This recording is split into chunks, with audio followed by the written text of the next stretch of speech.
அவரைக்காய் பொரியல் எப்படி செய்யறதுன்னு பார்க்கலாம் வாங்க.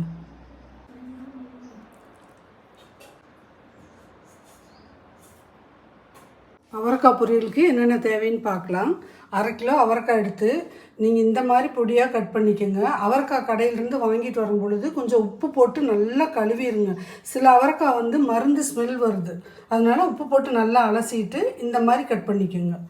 அதுக்கு சின்ன வெங்காயம் 1 கப் எடுத்துருக்கிறேன், 3 டேபிள் ஸ்பூன் துருவன தேங்காய், கொஞ்சமாக கருவேப்பிலை, 2 பச்சை மிளகாய், கடுகு உளுந்தம்பருப்பு, கடலைப்பருப்பு, உளுந்தம்பருப்பு, 1/4 ஸ்பூன் மிளகாத்தூள். இப்போ இதை எப்படி செய்கிறதுன்னு பார்க்கலாம் வாங்க. 2 டேபிள் ஸ்பூன் அளவுக்கு எண்ணெய் ஊற்றிக்கலாம். எண்ணெய் காஞ்சிருச்சு, கடுகு உளுந்தம்பருப்பு போட்டுக்கலாம். கூடவே கடலைப்பருப்பு உளுந்தம்பருப்பையும் போட்டுக்கலாம். கடுகு உளுந்தம்பருப்பு பொரிஞ்சிருச்சு, கருவேப்பிலை போட்டுக்கலாம். பச்சை மிளகாய், வெங்காயம், இதை நல்லா கண்ணாடி பதம் வர்ற வரைக்கும் நல்லா வதக்கிக்கலாம். ஏன் அப்படின்னா காய் வந்து வேகிற வரைக்கும் இந்த வெங்காயம் வெந்துடும், அதனால் கண்ணாடி பதம் வரைக்கும் வதக்குனா போதும். வெங்காயமெல்லாம் நல்லா வதங்கிடுச்சு. இப்போ காய் சேர்த்திக்கலாம். காய்க்கு தேவையான அளவுக்கு உப்பு போட்டுக்கலாம். இப்போது மிளகாத்தூளையும் சேர்த்திக்கலாம். நல்லா வதக்கிடுங்க கொஞ்சம் நேரம் எண்ணெயிலேயே.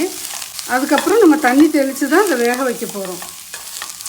தண்ணி தெளிக்க வேண்டாம், ஒரு 1/4 டம்ளர் தண்ணி ஊற்றிடுறோம். அவரைக்காயில் கொஞ்சம் நேரம் வரையில் வேகும்.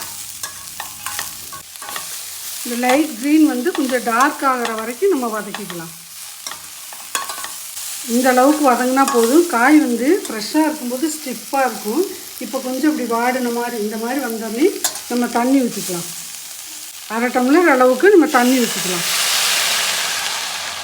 தண்ணி ஊற்றி நல்லா பிரட்டிட்டு லோ ஃப்ளேம்லேயே வேக வைங்க. அப்போ காய் நல்லா வெந்துடும்.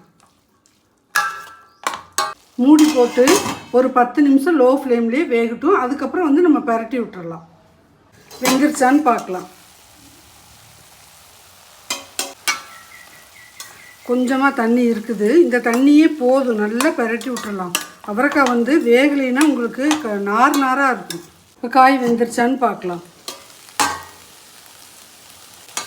தண்ணியெல்லாம் சுண்டிடுச்சு, காய் நல்லா வெந்துருச்சு. இப்போ வந்து உப்பு பார்த்துக்கோங்க. உப்பு பார்த்துட்டு பத்தலைன்னா போட்டுக்கலாம்.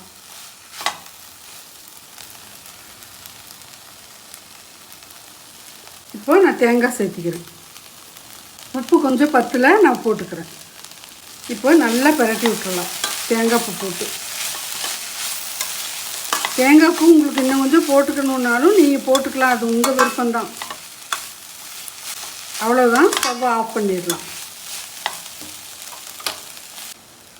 அவரைக்காய் பொரியல் ரெடி ஆயிடுச்சு.